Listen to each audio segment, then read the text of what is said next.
નમસ્કાર, હું પ્રશાંત દોડિયા world inbox એકેડેમીમાં આપ તમામનું હાર્દિક સ્વાગત કરું છું। જીપીએસસી મેન સંવાદ સિરીઝના ઘણા બધા મુદ્દા આપણે આવરી લીધા છે અને કાલે એક મુદ્દા ઉપર તમને પ્રશ્ન મળ્યો છે। એ કયો મુદ્દો હતો? એ મુદ્દો હતો નાગરિકતા વિશે। નાગરિકતા એટલે કે ઇંગ્લિશમાં કહીએ તો સિટીઝનશીપ વિશે। તો નાગરિકતા વિશેના કયા કયા મુદ્દાઓ આપણે પેપરમાં એડ કરવા જોઈએ, નાગરિકતા કેવી રીતે મળે છે, કોઈપણ પર્સનને નાગરિક જે છે ઇન્ડિયાનો એ નાગરિકતા કેવી રીતે ગુમાવે છે, એ વિશેની વિસ્તૃત ચર્ચા આ લેક્ચરમાં આપણે કરીશું। તો સ્ટાર્ટિંગ કરીએ આપણે। તો સૌથી પહેલાં તમારે એ જાણવું બહુ જરૂરી છે કે કોઈપણ દેશમાં જે વ્યક્તિ હોય છે એ વ્યક્તિને આપણે કેટલા કેટેગરીમાં આપણે ડિવાઈડ કરી શકીએ છીએ। કોઈપણ એક વ્યક્તિ, કોઈપણ દેશમાં રહેલા તમામ વ્યક્તિ જે છે એને આપણે કેટલા કેટેગરીમાં આપણે ડિવાઈડ કરી શકશું? તો પહેલી કેટેગરી છે નાગરિક। કોઈ પણ વ્યક્તિ હશે તો એ નાગરિક હોઈ શકે છે, બરાબર। આમાં શું કહેવા માંગે છે કે એક પુલ છે, એક પુલમાંથી કેટલાક લોકો નાગરિક હશે, કેટલાક લોકો બીજા હશે, કેટલાક લોકો ત્રીજા હશે, તો એ કયા કયા લોકો હશે, ટોટલ મળીને કેટલા લોકો બનશે, એની શ્રેણી કેટલી કેટલી છે એ આપણે જોશું। તો પહેલાં તો દેશમાં રહેતો કોઈ પણ માણસ છે કે જેની પાસે નાગરિકતા છે તો એને આપણે શું કહીશું? નાગરિક, સિટીઝન, બરાબર। કોઈ બહારથી આવ્યો છે, કોઈ બહારથી ફોરેનર આવ્યો છે, કદાચ આપણે કહીએ કે તાજમહેલ ફરવા માટે આવ્યો છે, તો એ ફોરેનર હશે તેને શું કહેવાશે? વિદેશી કહેવાશે, કારણ કે એની પાસે ભારતની નાગરિકતા નથી, તેને શું કહેવાશે? વિદેશી, એલિયન, બરાબર। એના પછી કોઈ પણ બહારનો માણસ છે અને બહારનો માણસ એવો માણસ છે, બહારનો ફોરેનર એવો છે કે જેની સાથે આપણા દેશના સંપર્ક સારા નથી, જેમ કે પાકિસ્તાનનો કોઈ નાગરિક છે અને ઇન્ડિયામાં આવે છે તેને શું કહેવાય છે? દુશ્મન દેશીય કહેવાય છે, કે ભાઈ આપણો દુશ્મન છે અને એ માણસ અહીંયા ઇન્ડિયામાં આવે છે, એને શું કહેવાય છે? એનિમી, એલિયન, દુશ્મન દેશીય। બીજું કે કોઈ પણ માણસ પાસે એકચ્યુઅલીમાં નાગરિકતાના કાગળિયા નથી, બહારથી આવે એની પાસે ઇમિગ્રેશનના કાગળિયા નથી। ઇમિગ્રેશન એટલે એની પાસે વિઝા હોવા જોઈએ, એની પાસે પોલીસ વેરિફિકેશન હોવું જોઈએ કે હું આટલા દિવસ માટે ઇન્ડિયામાં આવ્યો છું, તો એના કોઈ કાગળિયા નથી, અથવા તો એને એવું કહ્યું છે કે તમારે 1 વર્ષ રહેવાનું છે અને 1 વર્ષથી વધારે સમયગાળો રહે છે, તે શું કહેવાશે? એ માણસ ઇલિગલ તરીકે રહેલો કહેવાશે। તો એ માણસને શું કહેવાશે? Illegal immigrant. ઇલિગલ ઇમિગ્રન્ટ એટલે શું? ગેરકાયદેસર પરાયા। એના પછીનો એક 5મી શ્રેણી છે, તમે નામ સાંભળ્યું છે, રોહિંગ્યા શરણાર્થી, રોહિંગ્યા રેફ્યુજી। તો રોહિંગ્યા રેફ્યુજી શું છે? તો એ રેફ્યુજી વર્ડ છે એ પણ તમારો એક શ્રેણી આવે છે। તો રોહિંગ્યા રેફ્યુજી એટલે શું?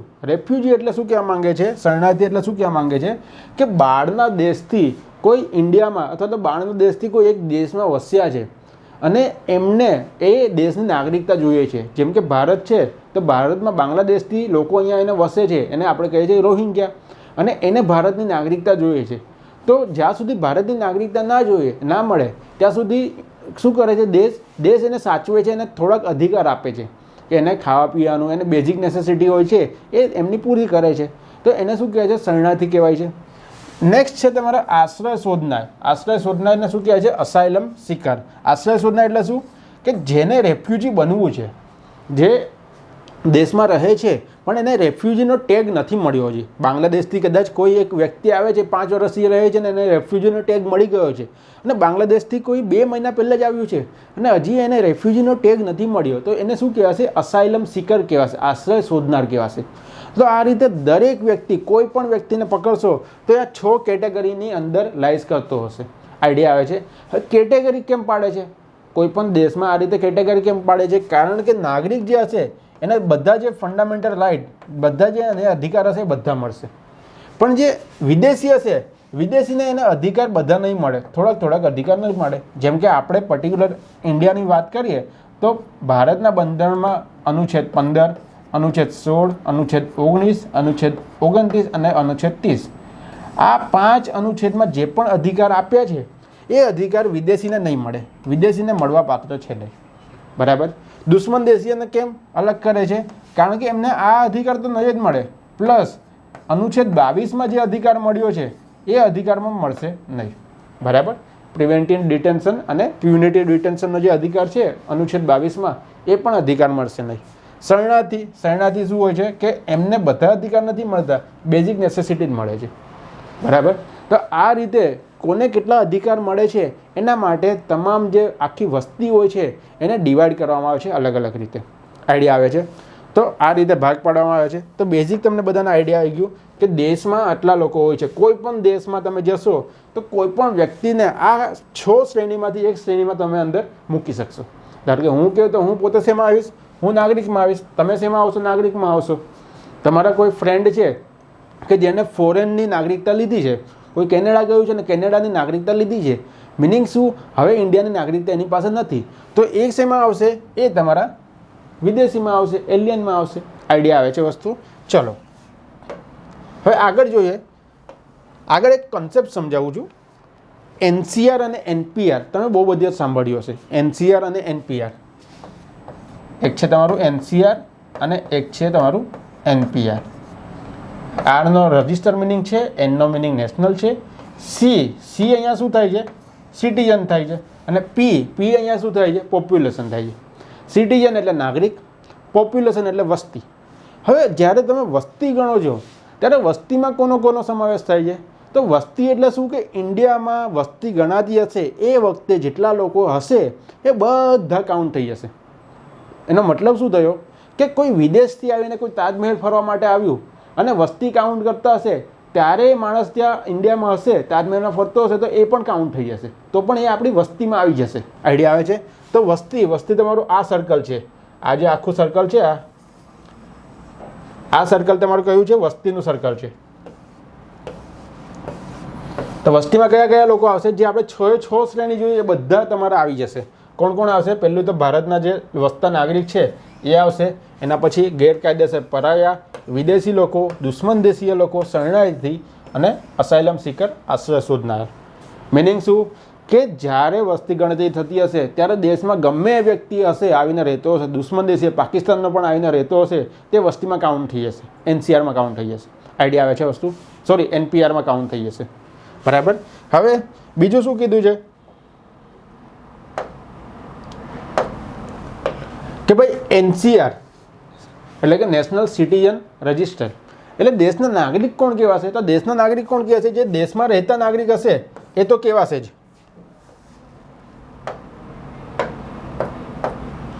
જે દેશમાં રહેતા નાગરિક હશે એ તો કહેવાશે જ. પણ સાથે સાથે જે બહારના રહેતા લોકો છે કે જેની પાસે ભારતની નાગરિકતા છે, એને આપણે શું કહીએ છીએ? એનઆરઆઈ કહીએ છીએ. બરાબર. એનઆરઆઈ એટલે કે વિદેશમાં વસતા ભારતના નાગરિક. તો વિદેશમાં વસતા ભારતના નાગરિક એટલે એનઆરઆઈ છે એ પણ આપણા સિટીઝન ગણાશે, કારણ કે એની પાસે નાગરિકતા કોની છે? ભારતની નાગરિકતા જ છે. એટલે જ્યારે પણ આપણે એનસીઆર કાઉન્ટ કરશું તો એનસીઆરમાં શું કાઉન્ટ કરશું કે ભારતના લોકોમાં ભારતની નાગરિકતા કોની પાસે છે? તો ભારતમાં રહેતા લોકો એમાં નાગરિકતા કોની પાસે છે? પ્લસ જે બહારના રહેતા લોકો છે, જે વિદેશમાં રહેતા લોકો છે અને ભારતની નાગરિકતા એની પાસે છે, તો એ પણ કાઉન્ટ થશે. આઈડિયા આવે છે? ધારો કે તમારો ફ્રેન્ડ કે તમારા ફેમિલીમાંથી કોઈ કેનેડા ગયું છે પરંતુ હજી એની પાસે કેનેડાની નાગરિકતા નથી, હજી એની પાસે ભારતની નાગરિકતા છે, તો જ્યારે પણ એનસીઆર કાઉન્ટ થશે એટલે કે સિટીઝન રજિસ્ટર કાઉન્ટ થશે ત્યારે શું થશે? કેનેડા જે વ્યક્તિ ગયો છે એને પણ કાઉન્ટ કરવામાં આવશે. આઈડિયા આવે છે? તો સિટીઝન અને પોપ્યુલેશન એ બંને વચ્ચેનો ડિફરન્સ તમને ક્લિયર હોવો જોઈએ, એના માટે મેં આ એડ કરીએ છીએ. બરાબર. ચલો આગળ જઈએ. તો હવે આપણે જોશું પ્રશ્નમાં જે હતું એ કે ભારતમાં કોઈ પણ વ્યક્તિને નાગરિકતા કેવી રીતે મળશે? તો ભારતમાં કોઈ વ્યક્તિને 2 રીતે નાગરિકતા મળી શકે છે. પહેલી વસ્તુ કે બંધારણમાં દર્શાવ્યું હશે ત્યારે, અને બીજી વસ્તુ કે બંધારણમાં દર્શાવ્યું એ પ્રમાણે અધિનિયમ બનાવ્યો હશે ત્યારે. તો બંધારણમાં ક્યાં દર્શાવ્યું છે? તો બંધારણમાં ભાગ 2માં દર્શાવ્યું છે. ભાગ 2માં દર્શાવ્યું છે. ચલો, ભાગ 2માં દર્શાવ્યું છે. ભાગ 2માં કયા કયા આર્ટિકલ છે? ભાગ 2માં 5 અનુચ્છેદથી 11 અનુચ્છેદ સુધીનું દર્શાવ્યું છે. તો બંધારણ મુજબ નાગરિકતા મળવાપાત્ર છે. બીજી વસ્તુ કે બંધારણમાં દર્શાવ્યું છે, હમણાં આપણે આગળ જોશું કે બંધારણમાં એવું દર્શાવ્યું છે, એમણે શક્તિ આપી છે સંસદને કે તમે અધિનિયમ બનાવી શકો છો નાગરિકતા આપવા માટે અને નાગરિકતાને રદ કરવા માટે. તો એ મુજબ અધિનિયમ બનાવ્યા છે. તો અધિનિયમ કયા બનાવ્યા છે? નાગરિકતા અધિનિયમ, નાગરિક અધિનિયમ 1955, અને એમાં વારંવાર સુધારા થયા છે, એ આપણે હમણાં જોશું. તો 2 રીતે નાગરિકતા મળવાપાત્ર છે. પહેલી રીત બંધારણ મુજબ, બીજી રીત અધિનિયમ મુજબ. આઈડિયા આવે છે? તમે સ્ટાર્ટિંગમાં આ રીતે લખી શકો છો. ચલો હવે કયા કયા બંધારણના અનુચ્છેદ છે અને એમાં કઈ કઈ વાતો કરી છે તો એ આપણે શોર્ટમાં જોઈએ. તો સૌથી પહેલાં જે પણ અનુચ્છેદ 5 છે, આપણું બંધારણ ક્યાંથી લાગુ થયું? આપણું બંધારણ લાગુ થયું 26 જાન્યુઆરી 1950ના દિવસે લાગુ થયું. તો 26 જાન્યુઆરી 1950ના દિવસે જે લોકો બધા ભારતમાં રહેતા હતા એ બધાને ભારતની નાગરિકતા મળવાપાત્ર છે. એ શેમાં કહ્યું? અનુચ્છેદ 5માં, કે જે ભારતના મૂળ નિવાસી હતા એ બધાને મળવાપાત્ર બનશે, એમને બધાને નાગરિકતા આપી દીધી. એ શેમાં કીધું? અનુચ્છેદ 5માં. અનુચ્છેદ 6માં શું કીધું?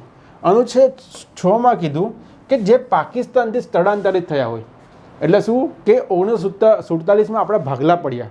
તો ભાગલા પડ્યા એટલે પહેલાં જે ઇન્ડિયામાં રહેતા હતા, જે પહેલાં તમારા પંજાબમાં રહેતા હતા, મધ્યપ્રદેશમાં રહેતા હતા, ગુજરાતમાં રહેતા હતા, એ વિસ્તારમાં રહેતા હતા, એને અનુચ્છેદ 5થી નાગરિકતા મળી ગઈ.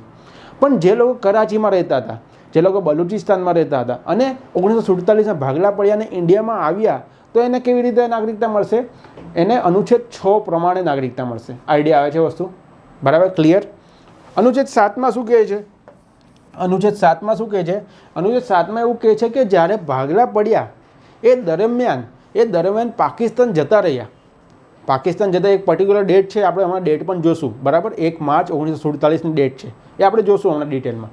એ જ્યારે પણ ભાગલા પડ્યા એ દરમિયાન અહીંયાથી એ જે પણ વ્યક્તિ છે એ પાકિસ્તાન જતા રહ્યા. પણ બંધારણ બન્યું, આપણું બંધારણ ક્યારે લાગુ થયું? 1950માં. એ પહેલાં પાછા ઇન્ડિયા આવી ગયા તો એને નાગરિકતા મળવાપાત્ર છે. આઈડિયા આવે છે? પહેલાં શું પાકિસ્તાન જતા રહ્યા છે અને જ્યારે પણ આપણું બંધારણ લાગુ પડ્યું એની પહેલાં પાછા ઇન્ડિયા આવ્યા છે, તો એને પણ નાગરિકતા મળી શકે છે. શેમાં લખ્યું છે? અનુચ્છેદ 7માં લખ્યું છે. અને અનુચ્છેદ 8માં શું લખ્યું છે? આ તો વાત થઈ પાકિસ્તાનની વાત થઈ. ઇન્ડિયા પાકિસ્તાન હેરફેર થઈને એને કોને ક્યારે નાગરિકતા મળશે એની 5, 6, 7માં વાત થઈ. 8માં શું વાત થઈ કે જ્યારે બંધારણ લાગુ થાય છે ત્યારે વિદેશમાં કોઈ વ્યક્તિ રહેતો હશે તો એને નાગરિક કઈ રીતે મળશે? એ શેમાં વાત કરી છે? 8માં, અનુચ્છેદ 8માં વાત કરી છે. ધારો કે જ્યારે પણ આપણું બંધારણ લાગુ થયું છે ત્યારે કોઈ વ્યક્તિ કેનેડામાં કે યુકેમાં કે યુએસએમાં રહેતો હશે તો એને કેવી રીતે નાગરિકતા મળશે? એ શેના ઉપરથી નક્કી થશે? અનુચ્છેદ 8 ઉપરથી. આઈડિયા આવે છે બધાને? ચલો, આ ડિટેલમાં આપણે અનુચ્છેદ હમણાં કરીએ. આ પ્રમાણે મેં દર્શાવ્યું છે મેપમાં.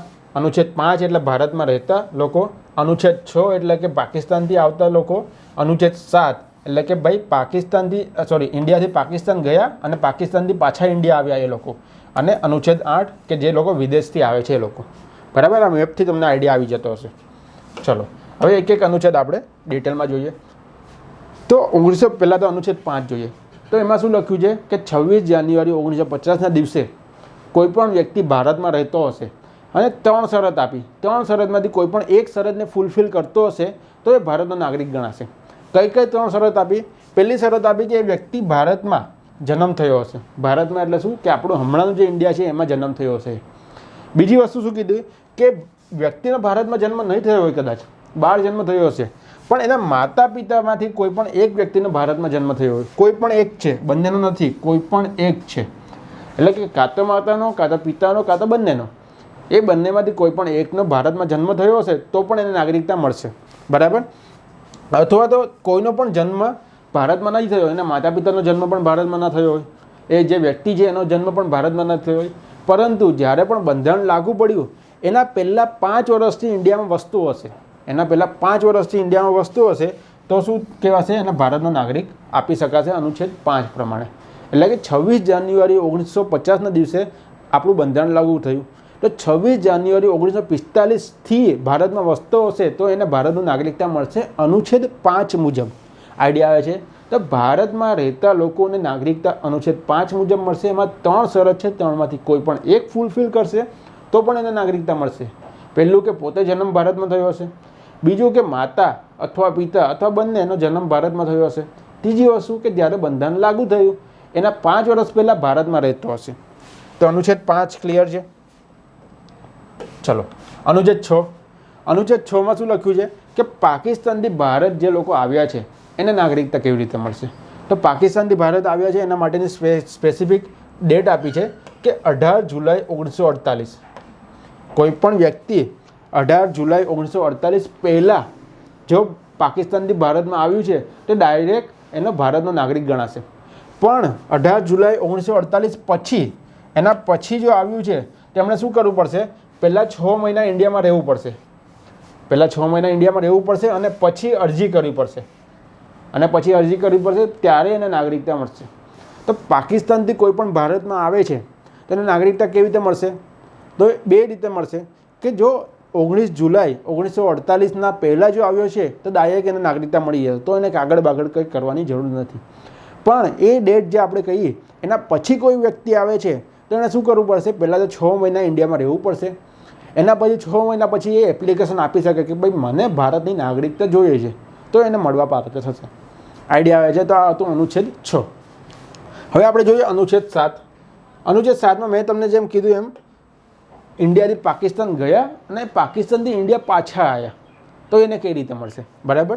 તેમાં શું કહ્યું છે કે ભાઈ 1 માર્ચ 1947 બાદ ભારતથી પાકિસ્તાન ગયા હોય અને એના પછી પાછા ભારતમાં પાછા આવ્યા હોય, 1 માર્ચ 1947 બાદ પાકિસ્તાનમાં ગયા હોય અને એના બાદ ગમે ત્યારે ભારતમાં પાછા આવ્યા હોય કે જે પાકિસ્તાનનો વસ્તી હતી, પાકિસ્તાનનો માણસ હતો અને એ 1 માર્ચ 1947 પછી પાછો ભારત આવે છે, તો એને એક શરતનું પાલન કરવું પડશે કે એણે 6 મહિના સુધી શું કરવું પડશે? ભારતમાં રહેવું પડશે. 6 મહિના સુધી ભારતમાં રહેવું પડશે અને પછી એપ્લિકેશન આપવી પડશે કે ભાઈ મારે ભારતનું નાગરિક બનવું છે. આઈડિયા આવે છે? અનુચ્છેદ 7માં શું કીધું છે કે 1 માર્ચ 1947 પછી કોઈ વ્યક્તિ પાકિસ્તાન ગયું હશે અને ત્યાર પછી જ્યારે પણ બંધારણ લાગુ થયું એની પહેલાં ગમે ત્યારે આવ્યું હશે, ધારો કે 1949માં આવ્યું હશે કે 1950માં 26 જાન્યુઆરી પહેલાં આવ્યું હશે, તો એણે શું કરવું પડશે કે 6 મહિના પહેલાં ઇન્ડિયામાં રહેવું પડશે. 6 મહિના ઇન્ડિયામાં રહેશે પછી શું થશે? એણે એપ્લિકેશન આપવી પડશે ને એપ્લિકેશન આપશે પછી એને ભારતનું નાગરિકતા મળશે. આઈડિયા આવે છે? બરાબર. તો આ હતું તમારું અનુચ્છેદ 7. અનુચ્છેદ 8માં શું કીધું છે કે પાકિસ્તાન સિવાયના વિદેશમાં રહેતા લોકો છે, પાકિસ્તાન સિવાયના વિદેશમાં જે લોકો રહે છે એને ભારતની નાગરિકતા કઈ રીતે મળશે? તો એના માટેની શરતો આપી છે શું આપી છે કે જો એના માતા પિતા અથવા દાદા દાદી અવિભાજિત ભારતમાં જન્મ્યા હોય. મિનિંગ શું છે? અવિભાજિત એટલે શું? પાકિસ્તાન પણ એમાં એડ થઈ જશે. કોઈ પણ એના માતા પિતા છે અથવા તો એના દાદા દાદી છે એ અવિભાજિત ભારતમાં જન્મ્યા હોય તો એ વ્યક્તિ વિદેશ રહેતો હશે તો પણ એને નાગરિકતા મળશે અનુચ્છેદ 8 પ્રમાણે. બરાબર. અને બીજી વસ્તુ શું કીધી છે કે એણે શું કરવું પડશે? ડાયરેક્ટ નાગરિકતા નહીં મળે, પણ ત્યાં જે દેશમાં એના દૂતાવાસ હશે, બરાબર, એ જે ફોરેનમાં જે IFS હશે એમની પાસે એમણે નોંધણી કરાવવી પડશે, એમણે એન્ટ્રી પડાવવી પડશે, એપ્લિકેશન આપવી પડશે કે ભાઈ મારા દાદા દાદી અથવા મારા મમ્મી પપ્પા ભારત જે અવિભાજિત ભારત છે, અખંડ ભારત જે આપણે કહીએ છીએ અવિભાજિત કે પાકિસ્તાન સાથે એમાં જન્મ્યા હતા, તો મારે ભારતની નાગરિકતા માટે એપ્લિકેશન આપવી છે. તો આ રીતે વિદેશના લોકો ભારતના નાગરિક બની શકશે. આઈડિયા આવે છે વસ્તુ? તો આ શું થયું? અનુચ્છેદ 8માં કીધું છે. ચલો, અનુચ્છેદ 9, 10 અને 11 એ ભારતની નાગરિકતા મેળવવા માટે નથી, તો પણ આપણે જોઈ લઈએ કે એમાં શું કહ્યું છે. બરાબર. 9માં શું કહ્યું છે? 9માં બેઝિક વસ્તુ કીધી છે કે ભારતનું નાગરિકતા કોઈ એક વ્યક્તિ પાસે છે પણ એ વ્યક્તિ વિદેશની કોઈ નાગરિકતા સ્વીકારી રહે છે તો સ્વૈચ્છિક રીતે, મતલબ કે એ જ્યારે પણ વિદેશની નાગરિકતા સ્વીકારે છે ત્યારે ભારતની નાગરિકતા આપોઆપ રદ થઈ જશે. ધારો કે હું કેનેડા ગયો અને કેનેડામાં મને PR મળી ગયા, PR એટલે કે મને કેનેડાની નાગરિકતા મળી ગઈ, તો ભારતની નાગરિકતા મારે કેન્સલ નહીં કરાવવી પડે, ભારતની નાગરિકતા આપોઆપ કેન્સલ થઈ જશે, આપોઆપ રદ થઈ જશે. એ શેમાં કીધું છે? અનુચ્છેદ 9માં એ પ્રમાણે કીધું છે. અનુચ્છેદ 10માં શું કીધું છે? અનુચ્છેદ 10માં એવું કીધું છે કે સંસદ જ્યારે પણ નવા નિયમો બનાવશે, જ્યારે પણ નાગરિકતા મેળવવા માટેના અથવા નાગરિકતાનો ત્યાગ કરવા માટેના નવા નિયમ બનાવશે, ત્યાં સુધી જે ઓલરેડી નાગરિક છે, જે લોકોને નાગરિકતા મળી ગઈ છે, એ લોકોની નાગરિકતા કન્ટિન્યુ રહેશે, એ લોકોની નાગરિકતા નહીં છીનવી શકે. આઈડિયા આવે છે વસ્તુ? નવા નિયમ બનાવશે પછી તમારા નવા નાગરિકના જે પણ નિયમ હશે એ પ્રમાણે ચાલશે, પણ જે નાગરિક ઓલરેડી બની ગયો છે એની છીનવી નહીં શકે, એની નાગરિકતા કન્ટિન્યુ રહેશે. એ શેમાં કહ્યું છે? અનુચ્છેદ 10માં. અને અનુચ્છેદ 11માં શું કહ્યું છે? અનુચ્છેદ 11માં સંસદને સત્તા આપી છે કે જ્યારે પણ આના વિશેની વિસ્તૃત તમારે માહિતી બહાર પાડી હોય કે કોઈ એક વ્યક્તિ નાગરિકતા કેવી રીતે મેળવશે અને કોઈ એક વ્યક્તિ નાગરિકતા કેવી રીતે ગુમાવશે, એના માટે તમે પોતે અધિનિયમ બનાવી શકો છો. એ શેમાં કહ્યું છે? અનુચ્છેદ 11માં. મિનિંગ શું કે સંસદને એક શક્તિ આપી, એક સત્તા આપી કે આ માટેના વિસ્તૃત અધિનિયમ તમારે ભવિષ્યમાં બનાવવાનો છે. આઈડિયા આવે છે ને? ભવિષ્યમાં બનાવવાનો છે મિનિંગ શું કે એણે અધિનિયમ બનાવ્યો. અધિનિયમ ક્યારે બનાવ્યો? અધિનિયમ બનાવ્યો 1955માં. સંસદે 1955માં અધિનિયમ બનાવ્યો અનુચ્છેદ 11નો ઉપયોગ કરીને. બરાબર. અનુચ્છેદ 11નો ઉપયોગ કરીને 1955માં જે પણ અધિનિયમ બનાવ્યો, નાગરિક અધિનિયમ 1955. એના પછી એમાં વિવિધ સ્તરે સુધારા થયા. 1987માં સુધારા થયા, 1992માં સુધારા થયા, 2003માં સુધારા થયા, 2005માં સુધારા થયા અને 2019માં સુધારા થયા. હમણાં 2019માં સુધારા થયા NCR માટેના, એ તમને બધાના આઈડિયા હશે. બરાબર. તો 2019, 2005, 2003, 1987, 1992, 1955 આ રીતે આપણે યાદ રાખવાનું છે. 1955 સૌથી પહેલી યાદ બન્યો અને ધીમે ધીમે એમાં સુધારા થતા ગયા. આઈડિયા આવે છે વસ્તુ. હવે તમારે નેચર સમજવાનો છે. નેચર એટલે શું? કે ભારતની નાગરિકતા જેમ આગળ જઈએ છે એમ ભારતની નાગરિકતા હાર્ડ થતી જાય છે, એટલે કે એને મેળવવી મુશ્કેલ બનતી જાય છે. પહેલાં શું હતું કે ભારતનો નાગરિક કોઈ એક વ્યક્તિ ઇઝીલી બની જતો હતો, પણ જે રીતે સુધારા થયા, 87માં સુધારા થયા, 92માં સુધારા થયા, 3માં, 2005માં, એ રીતે ભારતની નાગરિકતા મેળવવી મુશ્કેલ બનતી જાય છે. તો જ્યારે પણ દેશ, કોઈ પણ દેશ જ્યારે નવો નવો બને છે તો એની નાગરિકતા ઇઝીલી મળી જાય છે, પણ જ્યારે દેશ આગળ વધે છે તો એની નાગરિકતા મેળવવી ખૂબ જ મુશ્કેલ બનતી જાય છે. બરાબર. જેમ કે તમે એક્ઝામ્પલ લઈ શકો, તમે યુકેનું, યુએસએનું અથવા કેનેડાનું એક્ઝામ્પલ લઈ શકો. ઇન્ડિયાથી ઘણા બધા લોકો આ દેશમાં જાય છે, પણ બધાને નાગરિકતા નથી મળતી. એ લોકોએ 5 વર્ષ, 7 વર્ષ, 10 વર્ષ ત્યાં રહેવું પડે છે અને પછી એને નાગરિકતા મળે છે. ઇઝીલી નથી મળી જતી. તો એ રીતે ભારતમાં પહેલાં ઇઝીલી મળી જતી હતી, પણ જેમ જેમ નાગરિકતા અધિનિયમમાં સુધારા થયા એમ એને થોડું મુશ્કેલ બનાવતા ગયા. આઈડિયા આવે છે, એ આપણે એક પછી એક જોશું. ચલો, હવે આપણે પહેલાં એ જોઈએ કે અધિનિયમ જે છે, નાગરિકતા અધિનિયમ જે છે 1955નો, એમાં કોઈ પણ વ્યક્તિને નાગરિકતા મેળવવા માટે કઈ કઈ રીતો દર્શાવી છે. બરાબર. તો કઈ કઈ રીતો દર્શાવી છે? તો આ રીતે હું પોતે પણ યાદ રાખું છું, તમારે પણ યાદ રાખવાનું છે. 5 રીત દર્શાવી છે. જવનો નાશ, આ રીતે હું યાદ રાખું છું. જવનો નાશ, જવનો નાશ 5 રીત દર્શાવી છે. બરાબર. જવનો નાશમાં જ એટલે શું? જ એટલે જન્મથી, જન્મના આધારે. વ એટલે વંશના આધારે. નો એટલે નોંધણીના આધારે. જવનો નાશ. ના એટલે નાગરિકીકરણના આધારે. અને સ એટલે સમાવેશ દ્વારા, પ્રદેશના સમાવેશ દ્વારા. બરાબર. તો આ રીતે તમારે યાદ રાખવાની છે. 5 મેથડ છે, 5 રીત છે કે જેમાંથી એક વ્યક્તિને ભારતની નાગરિકતા મળી શકે છે. આ વસ્તુ ક્યાંની કહી છે? 1950 પછીની વસ્તુ કહી છે. 1950, 26 જાન્યુઆરી 1950ના દિવસે કોને કોને નાગરિકતા મળશે એ કોના ઉપરથી ડિસાઇડ થયું હતું? એ બંધારણના અનુચ્છેદ 5 થી 8 ઉપરથી ડિસાઇડ થયું હતું. બરાબર. પણ 1950 પછી કોને નાગરિકતા મળશે તો એના માટેનો અધિનિયમ આવ્યો 1955માં. ને હવે ધારો કે મારે નાગરિકતા જોઈતી હશે, ધારો કે કોઈ એક વ્યક્તિને બીજા વ્યક્તિની નાગરિકતા જોઈતી હશે ભારતની, તો કઈ રીતે, કયા આધારે જશે? એ બંધારણના આધારે નહીં જાય, કારણ કે બંધારણમાં તો 1950નું આપ્યું છે. એ કયા આધારે જશે? નાગરિકતા અધિનિયમના આધારે જશે. આઈડિયા આવે છે. તો એમાં 5 રીત દર્શાવી છે. જવનો નાશ, જન્મથી, વંશથી, નાગરિકીકરણથી, નોંધણીથી અને પ્રદેશના સમાવેશથી. હવે આપણે શું કરશું? એક એક વસ્તુ લેશું અને એટલે એને ડિટેલમાં સમજશું. એક વસ્તુનું ધ્યાન રાખજો કે જ્યારે અધિનિયમમાં સુધારા થાય છે ત્યારે ધીમે ધીમે એને મુશ્કેલ કરવામાં આવે છે. એ વસ્તુ ધ્યાનમાં રાખજો. આપણે જોશું આગળ. બરાબર. ચાલો જોઈએ હવે આગળ. પહેલી વસ્તુ જન્મથી. તો જન્મથી જે નાગરિકતા મળતી હતી એમાં 1987માં સુધારો કરવામાં આવ્યો. બરાબર. 1987માં સુધારો કરવામાં આવ્યો અને 2003માં સુધારો કરવામાં આવ્યો. પહેલાં 1955માં જે પણ વસ્તુ લખી હતી જન્મના આધારે, એમાં 2 વખત સુધારો કરવામાં આવ્યા. બરાબર. તો એના માટેની ડેટ છે કે જ્યારે કોઈ વ્યક્તિ 26 જાન્યુઆરી 1950થી 1 જુલાઈ 1987 વચ્ચે કોઈને નાગરિકતા જન્મના આધારે મેળવવી હોય તો કઈ રીતે મેળવી શકતો હતો? તો એમાં એક જ વસ્તુ હતું કે ભારતમાં એનો જન્મ થયો હોવો જોઈએ. જો ભારતમાં એનો જન્મ થયો હશે તો બીજી કોઈ પણ વસ્તુ ધ્યાને લેવામાં આવશે નહીં, ડાયરેક્ટ એને નાગરિકતા મળી જશે. મિનિંગ શું? કે કોઈ વિદેશથી વ્યક્તિ અહીંયા ફરવા માટે આવ્યું છે અને વિદેશથી અહીંયા ફરવા માટે વ્યક્તિ કપલ આવ્યું છે અને એ કપલના છોકરાનો જન્મ અહીંયા ભારતમાં થાય છે, તો એ કપલના છોકરાને પણ અહીંયા ભારતનું નાગરિકતા મળી જશે, ભલે એ વિદેશનો હોય તો પણ, ભલે એના માતા પિતા વિદેશના હોય તો પણ. આઈડિયા આવે છે? જન્મ ભારતમાં થાય એટલે એને નાગરિકતા મળી જાય. એક જ વસ્તુ હતી 1955થી 1987 સુધી. બીજો સમયગાળો શું છે? કે 1 જુલાઈ 1987થી 3 ડિસેમ્બર 2004 સુધી કોને નાગરિકતા મળશે? આ સમયગાળા દરમિયાન કોને નાગરિકતા મળશે? તેમાં શું લખ્યું છે કે ભાઈ જન્મ તો ભારતમાં થયો હોવો જોઈએ.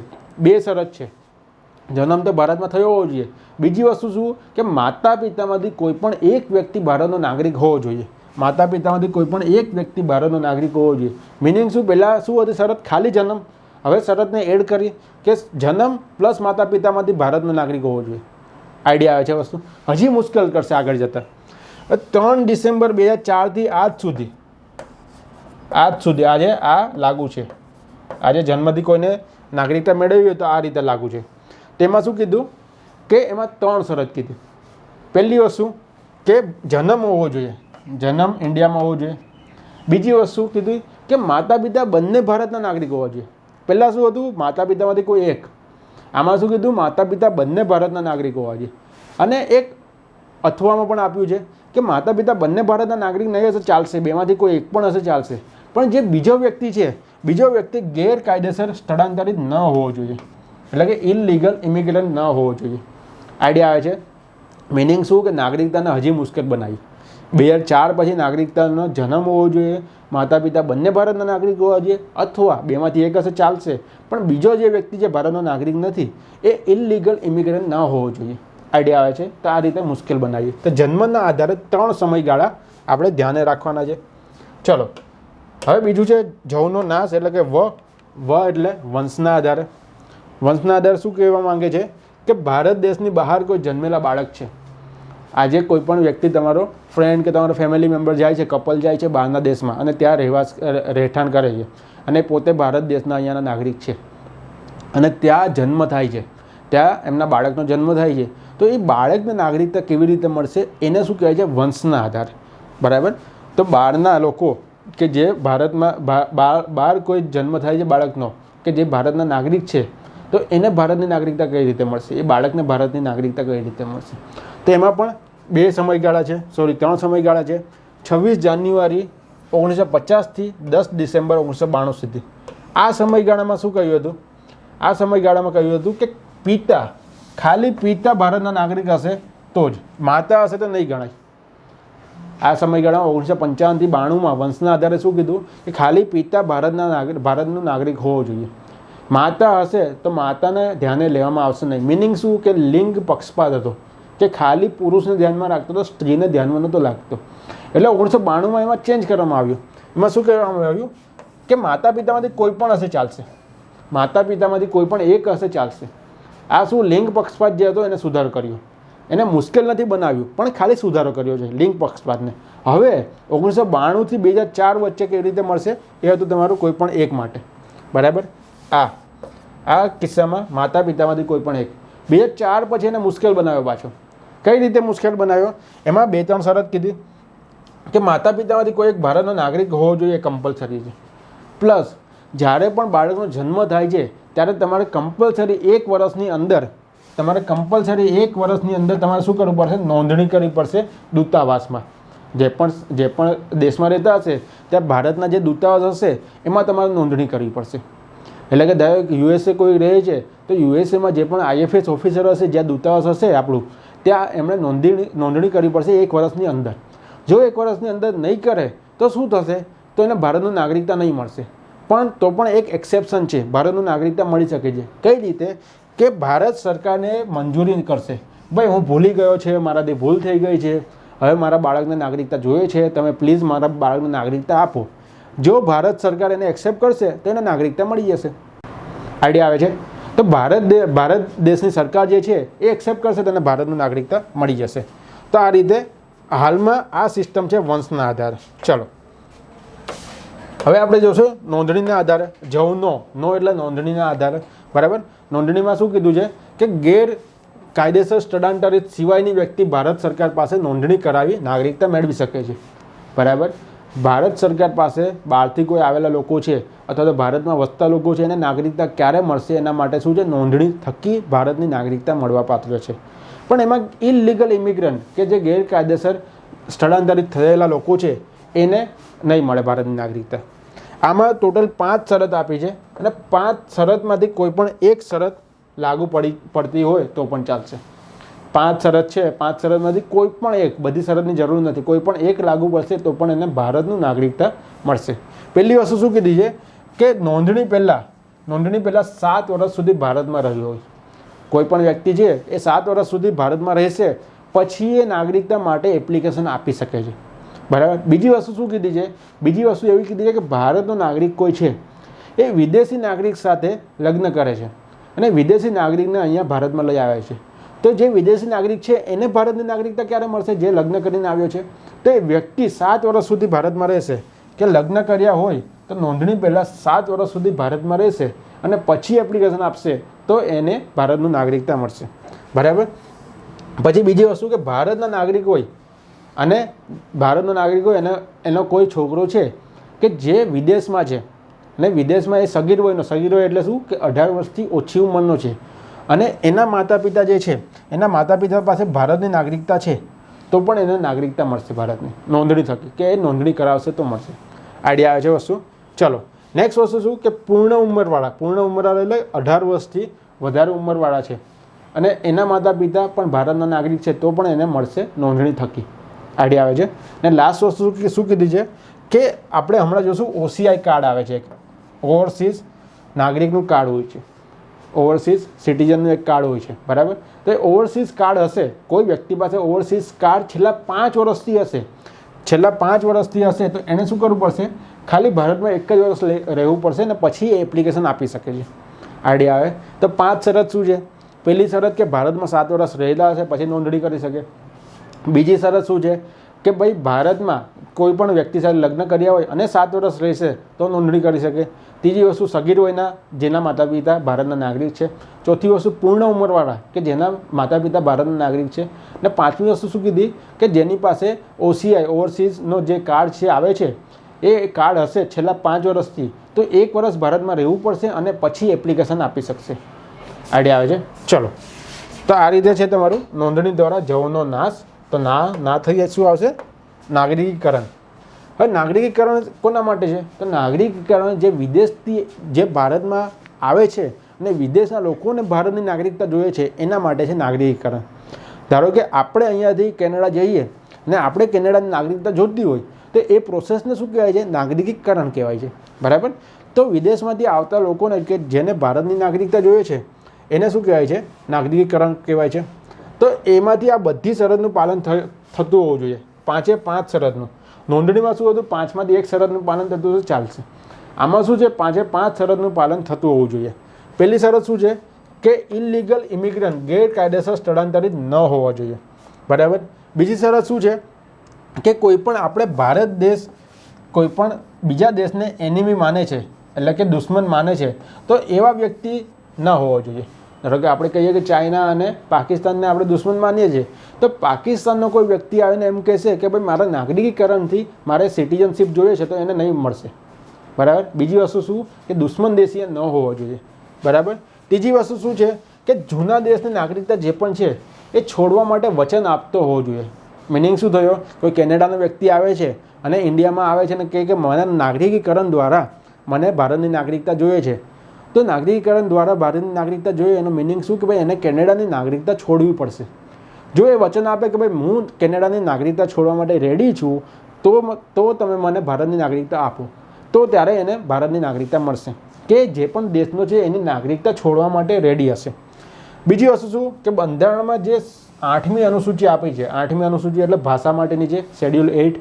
શેડ્યુલ 8માં તમારી 22 ભાષા છે તો 22 ભાષામાંથી કોઈ પણ એક ભાષાનું જ્ઞાન હોવું જોઈએ. જ્ઞાન હોવું જોઈએ એટલે શું? લખતા વાંચતા આવડવું જોઈએ. બરાબર. કોઈ પણ એક ભાષાનું, એમાં ગુજરાતી હશે, બોડો હશે, આસામી હશે, કોઈ પણ એક ભાષા હશે એનું જ્ઞાન હોવું જોઈએ તો જ એને નાગરિકીકરણ દ્વારા એને નાગરિકતા મળશે. 5મી શરત શું છે? 5મી શરત છે વ્યક્તિનું ચારિત્ર્ય સારું હોવું જોઈએ. બરાબર. વ્યક્તિનું ચારિત્ર્ય છે એ સારું હોવું જોઈએ. કદાચ કોઈ એક વ્યક્તિ છે કે જે અહીંયા દંગા ફસાદ કરવા માટે આવે છે, ઝઘડા કરવા માટે આવે છે, કોઈ પ્લાનિંગથી આવે છે તો એને નાગરિકીકરણથી નહીં મળશે. આઈડિયા આવે છે? બરાબર. બીજું આમાં એક એક્સેપ્શન છે. એક્સેપ્શનમાં શું છે કે કોઈ વિખ્યાત લોકો હશે તો એમને આ બધી શરતોનું પાલન કરવાનું નથી. ડાયરેક્ટ સરકાર એને નાગરિકતા આપી શકે છે નાગરિકીકરણ દ્વારા. વિખ્યાત માણસ એટલે કોઈ પણ સાયન્ટિસ્ટ છે, કોઈ પણ એવો વિખ્યાત માણસ છે કે ભારતમાં અહીંયા આવીને ભારતને હેલ્પ કરવા માંગે છે, તો એને ડાયરેક્ટ નાગરિકીકરણથી નાગરિકતા મળવા પાત્ર છે. આઈડિયા આવે છે. 5માંથી 5 શરતનું પાલન થવું જોઈએ. ચલો, તો નાગરિકીકરણથી નાગરિકતા કેવી રીતે મળશે એ આપણે જોયું. હવે છેલ્લું શું હતું? જવનો નાશ. નાશ એટલે સમાવેશ, તો પ્રદેશનો સમાવેશ થકી. ચલો, પ્રદેશનો સમાવેશ થકી એટલે શું કહેવા માંગે છે? આજે ભારત દેશ જે રીતે છે, કાલે આપણે નેપાળ ઉપર ચડાઈ કરી, ધારો કે આપણે કાલે નેપાળ ઉપર ચડાઈ કરીને નેપાળને જીતીને આપણે ઇન્ડિયામાં આપણે એને ભેળવી દીધું, તો નેપાળના જેટલા લોકો હશે એ બધાને ભારતની નાગરિકતા મળવા પાત્ર છે. આઈડિયા આવે છે. સિક્કિમ 1975 પહેલાં ઇન્ડિયામાં સમાવેશ નહોતું. સિક્કિમ પહેલાં અલગ હતું ઇન્ડિયા કરતાં. 1975માં શું આપણે સિક્કિમને ઇન્ડિયાનો એક ભાગ બનાવી લીધો. તો સિક્કિમમાં જે લોકો રહે છે એ બધાને ઇન્ડિયાની નાગરિકતા મળશે. આઈડિયા આવે છે, બરાબર. નેક્સ્ટ તમારું પુડુચેરી. તો પુડુચેરી પણ ઇન્ડિયાનો ભાગ 1962 સુધી નહોતું. ગોવા છે તો ગોવા 1961 સુધી ઇન્ડિયાનો ભાગ નહોતો. તો ગોવામાં 1961થી, પુડુચેરીમાં 1962થી ભારતના જે પણ લોકો રહેતા હશે પુડુચેરીમાં કે ગોવામાં, એને ભારતની નાગરિકતા મળવા પાત્ર છે, કારણ કે એ પ્રદેશ જે છે એ પ્રદેશ ભારતમાં સમાવેશ થઈ ગયો છે. આઈડિયા આવે છે. તો એ વસ્તુ છે કે પ્રદેશના સમાવેશ છે એટલે શું કહેવા માંગે છે કે કોઈ પણ પ્રદેશ હશે કે જે ભારતે આપણે જીત્યો છે, તો એમાં જે પણ લોકો રહેતા હશે એ લોકોને ભારતની નાગરિકતા મળશે. બરાબર. એક આસામનો અલગ એક્સેપ્શન છે કે આસામ સંમતિથી પ્રભાવિત લોકોને, આસામ સંમતિ એક પત્રક છે, એ ગવર્મેન્ટે બહાર પાડ્યું છે 1985માં. તો એમાં પણ પ્રભાવિત લોકો હશે તો એને પણ ભારતની નાગરિકતા મળશે. બરાબર. આ મુદ્દો વધારે ડિટેલમાં આપણે કરવાની જરૂર નથી, આપણે લખવાની પણ જરૂર નથી, પેપરમાં નહીં લખશું તો પણ ચાલશે, જસ્ટ તમને સમજાવવા માટે એડ કર્યો છે. ચલો, તો ભારતની નાગરિકતા કઈ રીતે મળશે? 5 રીતે મળશે. પહેલાં જવનો નાશ યાદ રાખવાનું, જન્મથી પછી એમાં 3 આપણે ટાઈમ લાઈન હતી. એના પછી વ એટલે વંશથી, વંશમાં પણ 3 ટાઈમ લાઈન હતી. નોંધણીથી, બરાબર. એના પછી નાગરિકીકરણથી, નોંધણીમાં શું હતું? 5 શરત હતી. 5 શરતમાંથી એક પણ શરત ફૂલફિલ કરશો તો પણ એને નાગરિકતા મળશે. એના પછી નાગરિકીકરણથી 5 શરત ફૂલફિલ કરવી પડશે. એના પછી જે સમાવેશથી, પ્રદેશના સમાવેશથી, જે આપણે હમણાં જોયું. હવે આપણે જોશું કે કોઈ પણ વ્યક્તિ નાગરિકતા ગુમાવે ક્યારે છે. તો ગુમાવવા માટે તમારે 3 વર્ડ રાખવાના છે. TBV એટલે શું? ત્યાગથી, બરખાસ્તીથી અને વંચિત રાખીને. ત્યાગથી એટલે શું કહેવા માંગે છે? સ્વૈચ્છિક ત્યાગથી. 12 રિન્યુન્સિએશન. બરાબર. 12 રિન્યુન્સિએશન, ત્યાગ કરીને, સ્વૈચ્છિક ત્યાગ કરીને. બરખાસ્તી દ્વારા 12 ટર્મિનેશન, અને લાસ્ટ છે તમારું વંચિત રાખીને 12 ડેપ્રિવેશન. બરાબર. તો આમાં એક વસ્તુ આપણે જોશું. સૌથી પહેલાં જોઈએ આપણે બાય રિન્યુન્સિએશન એટલે કે સ્વૈચ્છિક ત્યાગ દ્વારા. એમાં શું કહેવા માંગે છે? ધારો કે આજે મને ભારતની નાગરિકતા મળી છે અને મને ઈચ્છા છે કે મારે ભારતની નાગરિકતા નથી જોતી, તો હું પોતે ભારતની નાગરિકતાનો સ્વૈચ્છિક ત્યાગ કરીશ, એપ્લિકેશન આપીશ કે ભાઈ મને આજથી ભારતનું નાગરિકતા નથી જોતું. આઈડિયા આવે છે. મને કોઈ બીજા દેશની નાગરિકતા જોઈએ છે અથવા તો મને ભારતની નાગરિકતા નથી જોતી, એ પ્રમાણે હું એપ્લિકેશન આપીશ એટલે એને શું કહેવાશે? સ્વૈચ્છિક ત્યાગ કહેવાશે કે ભાઈ મેં મારી જાતે ત્યાગ કર્યો નાગરિકતાનો. પણ આવો કિસ્સો ક્યારે થશે? કે જ્યારે રેગ્યુલર ટાઈમ ચાલતો હશે ત્યારે. જો યુદ્ધનો સમય હશે તો યુદ્ધના સમયે આવી અરજીઓ સરકાર કેન્સલ કરી શકે છે. નોર્મલ ટાઈમમાં ગવર્મેન્ટ એને એક્સેપ્ટ કરશે, પણ યુદ્ધનો સમય હશે, ધારો કે ઇન્ડિયા અને પાકિસ્તાનનું યુદ્ધ થાય છે 1961માં, ને એમાં કોઈ એવું કહે છે 1961માં 62માં જે યુદ્ધ થયું પાકિસ્તાન સાથે, ચાઇના સાથે, એમાં કોઈ એવું કહે છે કે ભાઈ મારી ભારતની નાગરિકતા છે એને રદ કરવી છે, તો ગવર્મેન્ટ શું કરશે? એને ચેક કરશે કે ભાઈ આને ભારતની નાગરિકતા કેમ રદ કરવી છે. એણે કદાચ દુશ્મન દેશને સહાર કરી છે, દુશ્મન દેશે એને કઈ વસ્તુ આપી છે કે જે એ બાજુ જવા માંગે છે, તો એના માટે શું ચેક કરશે, અને જો એવું લાગશે તો એને કેન્સલ પણ કરી શકે છે. બરાબર. ચલો, અને જ્યારે પણ વ્યક્તિ નાગરિકતા ગુમાવશે ત્યારે એના સગીર વયના બાળકો જે હશે, સગીર વયના એટલે બાળકો એટલે શું? 18 વર્ષથી ઓછા વયના જે બાળકો હશે એ પણ નાગરિકતા ગુમાવી દેશે. જ્યારે પણ વ્યક્તિ, કોઈ એક કપલ છે એ અને બી કપલ છે અને એનું કોઈ બાળક છે સી, કે જેના વર્ષ છે, જેની ઉંમર છે 16, તો આની નાગરિકતા કેન્સલ થશે તો આની નાગરિકતા પણ ઓટોમેટિક કેન્સલ થશે. પણ હવે જ્યારે આ સી છે, સી 18 વર્ષનું થાય છે, 18 વર્ષનો થાય છે તો 1 વર્ષ સુધી ભારતની નાગરિકતા મેળવી શકે છે નોંધણી દ્વારા. 1 વર્ષ સુધી ભારતની નાગરિકતા નોંધણી દ્વારા મેળવી શકે છે. આઈડિયા આવે છે વસ્તુ? ચાલો હવે આગળ જઈએ આપણે. સ્વૈચ્છિક ત્યાગ થઈ ગયો. હવે છે બરખાસ્ત સ્થિતિ. બરાબર, બરખાસ્ત સ્થિતિ છે બાય ટર્મિનેશન. બરખાસ્ત સ્થિતિ એટલે શું કહેવા માંગે છે? જે અનુચ્છેદ 9માં વસ્તુ કીધી છે એ સેમ વસ્તુ બરખાસ્તીમાં કહેવા માંગે છે કે જ્યારે કોઈ એક વ્યક્તિ ભારતનો નાગરિક છે અને એ કોઈ બીજા દેશની નાગરિકતા સ્વીકારે છે તો ત્યારે આપમેળે ભારતની નાગરિકતા રદ થઈ જાય છે. ધારો કે કોઈ એક વ્યક્તિ તમારો ફ્રેન્ડ છે અને એ કેનેડાની નાગરિકતા સ્વીકારશે તો એ ભારતનો નાગરિક ઓટોમેટિક કેન્સલ થઈ જશે. હવે ભારતનો નાગરિક નહીં ગણાશે. એને શું કહે છે? બરખાસ્ત સ્થિતિ કહેવાય છે. બરાબર, અનુચ્છેદ 9માં પણ એ વસ્તુ દર્શાવી છે. સેમ વસ્તુ જો યુદ્ધની પરિસ્થિતિ હશે તો સરકારે કંઈ અલગ જોગવાઈ કરવાની સત્તા એમની પાસે પોતા પાસે રહેલી છે. બરાબર, તો એક્સેપ્શન બધામાં છે. ચલો લાસ્ટ છે વંચિત રાખીને. વંચિત રાખીને એટલે શું કહેવા માંગે છે કે કોઈ પણ ભારતનો નાગરિક છે પણ ભારતનો નાગરિક હોવા છતાં એમણે કોઈ એવું કૃત્ય કર્યું છે કે જે ભારતના વિરુદ્ધમાં છે તો એને નાગરિકતા એની રદ થશે. કયા કયા કૃત્યો છે આપણે જોશું. તો પહેલું શું કહેવા માંગે છે કે છેતરપિંડી દ્વારા ભારતની નાગરિકતા લીધી હોય. ભારતની નાગરિકતા છે અને પછી ખબર પડી કે ભાઈ આણે તો છેતરપિંડી, આણે જે કાગળિયા આપ્યા છે એ ખોટા છે, આમણે જે ઉંમર દર્શાવી છે એ ખોટી છે. આઈડિયા આવે છે? તો એના માટે શું છેતરપિંડી દ્વારા ભારતની નાગરિકતા દર્શાવી હશે તો એની નાગરિકતા કેન્સલ થઈ શકશે. વંચિત રાખીને બંધારણને વફાદાર ન રહ્યા હોય, બંધારણમાં કોઈ વસ્તુ કીધી છે અને એ વસ્તુ ના કરી હોય તો એના આધાર લઈને પણ શું કરી શકે? નાગરિકતા કેન્સલ કરી શકે છે. ચાલો બીજી વસ્તુ કે યુદ્ધ દરમિયાન શત્રુને મદદ કરી હોય. એટલે શું કહેવા માંગે છે કે ભાઈ 1961-62માં જે યુદ્ધ થયા એમાં કદાચ કોઈ એક વ્યક્તિ છે એણે પાકિસ્તાનની, ચાઇનાની હેલ્પ કરી, કોઈ પણ વસ્તુમાં ઇન્ડિયાની કોઈ ગુપ્ત માહિતી હતી એ એમને આપી દીધી. તો એ જે વ્યક્તિ હતી યુદ્ધ સમયે શત્રુની મદદ કરી તો એની પણ નાગરિકતા રદ થઈ શકે છે. બરાબર, ચાલો નેક્સ્ટ વસ્તુ કે ભાઈ નાગરિકીકરણ થયું, એમણે નોંધણીથી નાગરિકીકરણ, સ્પેસિફિક છે નોંધણીથી, કોઈ બીજી રીતે નહીં, નોંધણીથી નાગરિકીકરણ કર્યું છે અને છેલ્લા 5 વર્ષમાં, છેલ્લા 5 મીન્સ કે આગળના 5 વર્ષમાં આજે કોઈ નાગરિકીકરણ કરે છે, એનું નાગરિક બની ગયા ભારતમાં અને પછીના 5 વર્ષમાં કોઈ એને સજા થાય અને 2 વર્ષની જેલ થાય છે, ઓછામાં ઓછી 2 વર્ષની. ઇન્ડિયામાં નહીં, ગમે ત્યાં બહારના દેશમાં પણ 2 વર્ષની જેલ થાય છે, ઇન્ડિયામાં પણ 2 વર્ષની જેલ થાય છે. નોંધણી થકી થયું હોય તો જ, તો એને શું, એનું નાગરિકતા રદ થઈ જાય છે, કેન્સલ થઈ જાય છે.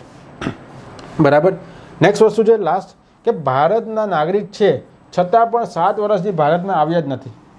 કોઈ વિદેશમાં ગયું છે ને 7 વર્ષ સુધી ભારતમાં આવ્યા જ નથી તો શું થશે? તો એનું નાગરિકતા રદ થઈ જશે. ચાલો, પણ આ બધી વસ્તુ છે, આ બધી વસ્તુ આપોઆપ રદ નથી થતી. જેમાં આપણે જોયું હમણાં બીજી વસ્તુમાં ડેપ્રિવેશનમાં કે ભાઈ એમાં આપોઆપ રદ થઈ જાય છે બરખાસ્તી દ્વારામાં, પણ આમાં આપોઆપ રદ નથી થતો. રદ કોણ કરે છે? સરકાર પોતે રદ કરે ત્યારે રદ થાય છે. બરાબર, તો આખો ક્વેશ્ચનનો આન્સર તમને મળી ગયો, કઈ રીતે મળે છે નાગરિકતા અને કઈ રીતે ગુમાવે છે. હવે થોડાક અલગ પોઈન્ટ છે, થોડાક એડ પોઈન્ટ છે કે જે નાગરિકતાને લગતા છે એ આપણે જોઈએ. ભારતમાં નાગરિકતાનું લક્ષણ કેવું છે? ભારતમાં નાગરિકતાનું લક્ષણ છે એકલ નાગરિકતા. What is the meaning of એકલ નાગરિકતા ઓર સિંગલ સિટીઝનશીપ? એકલ નાગરિકતા કહેવાય છે કે ભારતમાં એક જ નાગરિકતા મળે છે. હું ધારો કે ગુજરાતનો છું તો મને 2 નાગરિકતા નથી મળતી કે ભાઈ તું ગુજરાતનો પણ છે પ્લસ તું ઇન્ડિયાનો પણ છે. મને ખાલી એમ જ કહેવામાં આવે કે તું ઇન્ડિયાનો છે. આપણે ગુજરાતનું કોન્સ્ટિટ્યુશન અલગથી નથી. આઈડિયા આવે છે? પણ જ્યારે યુએસએમાં જશું તો યુએસએમાં કેવી સિસ્ટમ છે કે યુએસએમાં એક વ્યક્તિ યુએસએનો પણ નાગરિક હશે અને ન્યુયોર્કનો પણ નાગરિક હશે, અથવા તો ફ્લોરિડાનો નાગરિક પણ હશે, અથવા તો વોશિંગ્ટનનો નાગરિક પણ હશે. મતલબ આઈડિયા આવે છે તમને બધાને કે એક જ વ્યક્તિ એના પ્રદેશનો પણ નાગરિક હશે અને એના દેશનો પણ નાગરિક હશે. જ્યારે ભારતમાં શું છે? ભારતમાં માત્ર ને માત્ર ઇન્ડિયાનો નાગરિક છે, એકલ નાગરિકતા છે. એ કન્સેપ્ટ શેમાંથી ઉપાડ્યો છે? આપણે બ્રિટનમાંથી ઉપાડ્યો છે. બ્રિટનમાં પણ શું છે? સિંગલ સિટીઝનશીપ છે. બ્રિટનમાં એકલ નાગરિકતા છે. બરાબર, નાગરિકતા માટેની યાદી ક્યાં આપી છે? સંઘીય યાદી અનુસૂચિ 7 શેડ્યુલ 7માં જે યુનિયન લિસ્ટ છે, યુનિયન લિસ્ટની એન્ટ્રી નંબર 91માં આપી છે કે નાગરિકતા કોના માટે છે, કોણ એના માટે લો બનાવી શકે છે? તો કેન્દ્ર સરકાર લો બનાવી શકે છે, રાજ્ય સરકાર બનાવી શકતી નથી. એટલે યુનિયન લિસ્ટમાં આપ્યું છે. એક વચ્ચે કાર્ડ આવ્યું હતું, પીઆઈઓ કાર્ડ અને ઓસીઆઈ કાર્ડ. પીઆઈઓ કાર્ડ અને ઓસીઆઈ કાર્ડ ઓવર સિટીઝન માટે, અને 2015માં પહેલાં અલગ અલગ હતા. કોનું શું કામ છે એ બધું આપણે કંઈ ધ્યાને લેવાનું નથી, ખાલી બેઝિક કન્સેપ્ટ છે તમારે ધ્યાને લેવાનો છે. બે કાર્ડ અલગ અલગ હતા. 2015માં બંનેને મર્જ કરીને સિંગલ એક કાર્ડ બનાવ્યું છે, OCI કાર્ડ. બરાબર. OCI કાર્ડ શેના માટે છે? કે જે ભારતમાં નથી અને દરિયાપાર રહેતા લોકો છે એના માટે છે. હવે એ કોને કોને મળશે? બાંગ્લાદેશ અને પાકિસ્તાન સિવાયના લોકોને મળવાપાત્ર છે. કયા કયા બાંગ્લાદેશ અને પાકિસ્તાનના લોકોને મળશે? તો એના માટેની શરત છે કે જ્યારે વ્યક્તિને 26 જાન્યુઆરી 1950ના દિવસે નાગરિકતા મળવાપાત્ર હતી પણ એને નાગરિકતા સ્વીકારી નહીં, જે પણ આપણે જોયું અનુચ્છેદ 5થી લઈને 8 સુધી, એ પ્રમાણે એને નાગરિકતા મળવાપાત્ર છે પણ એ સમયે એને નાગરિકતા નથી સ્વીકારી, તો એને OCI કાર્ડ માટે એપ્લાય કરી શકે છે. બરાબર. બીજી વસ્તુ કે 1950 પછી ગમે ત્યારે ભારતના નાગરિક બન્યા હશે અને પછી બીજા કોઈ પણ દેશનું નાગરિકતા સ્વીકાર્યું હશે તો પણ એને ભારતનું OCI કાર્ડ મળશે. ધારો કે તમારો ફ્રેન્ડ કેનેડાની નાગરિકતા સ્વીકારી લીધી, હવે એને OCI કાર્ડ જોતું હશે તો મળશે, કારણ કે એ પહેલાં ભારતનો નાગરિક હતો. ચલો, નેક્સ્ટ વસ્તુ શું કીધું છે કે 15 ઓગસ્ટ 1947 બાદ ભારતમાં રહ્યા હોય તો પણ એને OCI કાર્ડ મળશે. એમની પાસે નાગરિકતા ના હોય છતાં પણ ભારતમાં રહ્યા હોય તો પણ એને OCI કાર્ડ મળવા પાત્ર છે. અને આ બધા જે પણ OCI કાર્ડ મળશે એના જે પણ સગીર વયના બાળકો જે હશે એ બધાને પણ OCI કાર્ડ મળશે. એટલે કે જે દંપતી હશે એના 18 વર્ષથી ઓછા ઉંમરના બાળકો હશે એ બધાને OCI કાર્ડ મળશે. હવે OCI કાર્ડનો ફાયદો શું છે? તો OCI કાર્ડનો ફાયદો એ છે કે જ્યારે પણ તમે ભારતમાં આવો છો ત્યારે તમારે એપ્લાય કરવું પડે કે ભાઈ હું આટલા દિવસ માટે આવું છું. તમારે વિઝા બનાવવા પડે છે કે હું 1 વર્ષ માટે, 10 દિવસ માટે, 15 દિવસ માટે, 2 મહિના માટે આવું છું. તો જો તમારી પાસે OCI કાર્ડ હશે તો તમારે વિઝાની કોઈ જરૂર નથી. તમારે ડાયરેક્ટ તમે આવી શકો છો, ગમે એટલા દિવસ રહી શકો છો. પોલીસ નોંધણીની કોઈ જરૂર નથી. પોલીસને તમારે કહેવાની કોઈ જરૂર નથી કે ભાઈ હું આટલા દિવસ માટે આવ્યો છું. જ્યારે પણ તમારી પાસે કોઈ આવે છે તમારે OCI કાર્ડ દેખાડી દેવાનું કે ભાઈ OCI કાર્ડ છે ને મને આટલા અધિકાર મળ્યા છે. બીજી વસ્તુ શું કે વિદેશના ઘણા અધિકાર છે. વિદેશમાંથી ઇન્ડિયામાં જે લોકો આવે છે એની પાસે ઘણા અધિકાર નથી. જેમ કે વિદેશના લોકો જમીન જે છે જમીનને એક સ્પેસિફિક વેમાં ખરીદી શકે છે કે આટલી જમીન ખરીદી શકે, અથવા તો એમને એ અધિકાર પણ નથી મળતો કેટલાક પ્રદેશમાં. તો જેમની પાસે OCI કાર્ડ છે એમને જમીન ખરીદવાના અધિકાર મળે છે અને બીજા અન્ય પણ અધિકાર મળે છે. બરાબર. એનું લિસ્ટ ખૂબ જ લાંબુ છે, નાના નાના અધિકાર મળે છે. તો OCI કાર્ડનો આ ફાયદો છે. ચલો, તો આ રીતે આપણે આખો લેક્ચર આપણે સમાપ્ત કર્યો. કોને કોને નાગરિકતા મળશે, કેવી રીતે નાગરિકતા મળશે, કેવી રીતે નાગરિકતા રદ થશે, NPR અને NCRનો ડિફરન્સ શું છે, આપણે અલગ અલગ પ્રકારના લોકોની શ્રેણી જોઈ અને એના પછી આપણે ભારતના નાગરિકતાનું લક્ષણ જોયું, એકલ નાગરિકતા, સિંગલ સિટીઝનશીપ, અને લાસ્ટમાં OCI અને PIO કાર્ડ શું છે, એના ફાયદા શું છે એ પણ જોયું. તો ઓલમોસ્ટ નાગરિકતાનો જે આખો મુદ્દો છે અનુચ્છેદ 5થી 11 સુધી એ આખો મુદ્દો આપણે કમ્પ્લીટ કર્યો. ભલે સવાલમાં ના હોય તો પણ આજુબાજુની જે વિગત હતી એ બધી વિગતો આપણે એડ કરી દીધી છે. તો આ પ્રશ્નના જવાબમાં કેવી રીતે લખવું અને એમાં કયા કયા મુદ્દા એડ કરવા એ તમને બધાને આઈડિયા આવી ગયો હશે. અને આ 2 પેજ જ આપણને મળે છે. તો 2 પેજમાં તમારે અનુચ્છેદ 5થી 8 કે 5થી 9 જે લખો છો એ તમારે ખાલી દર્શાવી દેવાનું છે કે 5થી 9માં આ રીતે દર્શાવ્યું છે. એટલી બધી મોટી મોટી વિગતો લખવાની જરૂર નથી.